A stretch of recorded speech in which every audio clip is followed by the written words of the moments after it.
Preteklo sredo je bil v dvorani Srednje glasbene in baletne šole koncert moderne glasbe, kjer smo zbrani lahko uživali ob mojstrovinah saksofonista Roka Vovka.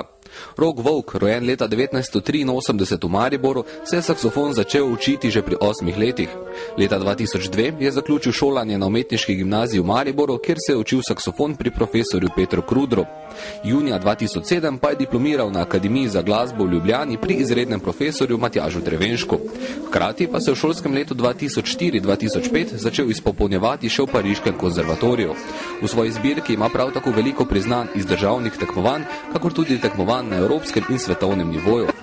Na uro in pol trajajočem koncertu se nam je predstavil s 3 različki saksofona, saj je igral na altovski saksofon, tenorski in tudi sopranski. Sam repertoar pa je bil razdeljen v 2 sklopa. V prvem smo lahko prisluhnili popolnoma solističnim skladbam, medtem ko je drugi del minil v znamenju elektronskih glasbenih CD podlag v kombinaciji z različnimi saksofoni.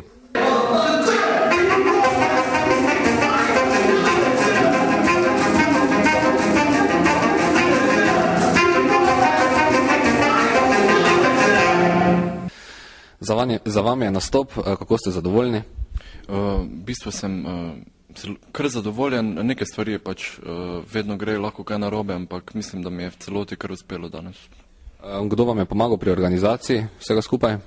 Ja, pri organizaciji to je zaslužna Zveza glasbene mladine Slovenije, posebej bi se še zahvalil gospodu Ravniču in pa gospodu Bojanu Maroševiču, dramskemu igralcu, ki mi je posodil glas za spremni tekst.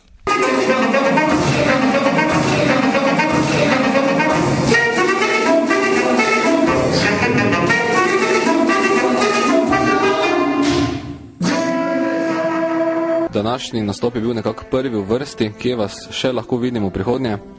Prihodnje bom še nastopal 15. februarja v Ljubljani v mali dvorani Slovenske filharmonije in pa še potem 19. februarja v Celju v Galeriji sodobnih umetnosti.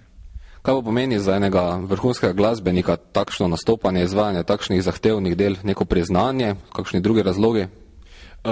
Pri meni je predvsem to, da bi rad se še izpopolnjeval naprej, da ne bi ostal na neki točki, v bistvu napredek. Kot zanimivost lahko omenimo tudi krožno dihanje, ki smo ga lahko občudovali in s katerim se doseže neprekinjeno trajanje tona po več minut, kar je vsekakor svojevrstna posebnost, ki jo zmorejo le redki saksofonisti. Svoja dela ste vključili tudi elektroniko, gre za to, da pač igra glasbo v ozadju. Odkot ta ideja pa se v Sloveniji poraja kaj glasbene literature recimo na to temo?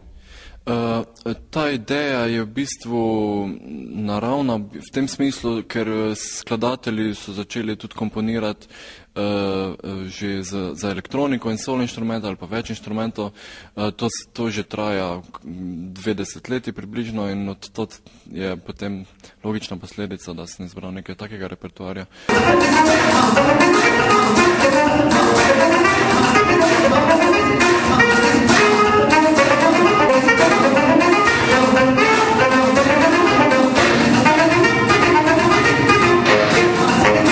V dosedanjem delu oziroma glasbenem udejstvovanju ste prejeli veliko nagrad. Kaj pa recimo pomeni eno priznanje, eno državno priznanje, prvo mesto na državnem tekmovanju, recimo v enem evropskem merilu? Kaj bi to pomenilo? Državno tekmovanje v slovensko v bistvu kaj dosti ne, kot sam dosežek je pa zelo dobra spodbuda za izvajalca, da dela še naprej in začne nastopati tudi na mednarodnih odrih oziroma evropskih. Če se vrnemo še k nastopu, nastopali ste čisto sami, solo, brez klavira ali kakršnekoli druge spremljave, če odzameva seveda elektronsko glasbo od zadaj. Kaj je pomembno, da se tak nastop, popolnoma solistični nastop poklopi? Ja, rekel bi, da skoraj vsi isti pristop dela je, isti način vadenja, s tem, da pač mogoče je teže držati kakšno rdečo nit, ker pač te ne lahko pianist recimo rešuje. Je pa lažje v tem smislu, da se ne rabiš ozirati na soigralca.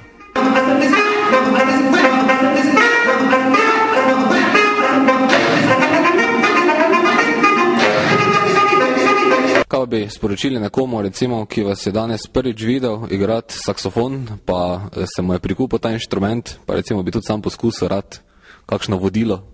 Ja, jaz bi rekel, da veliko vztrajnosti in veliko veselja.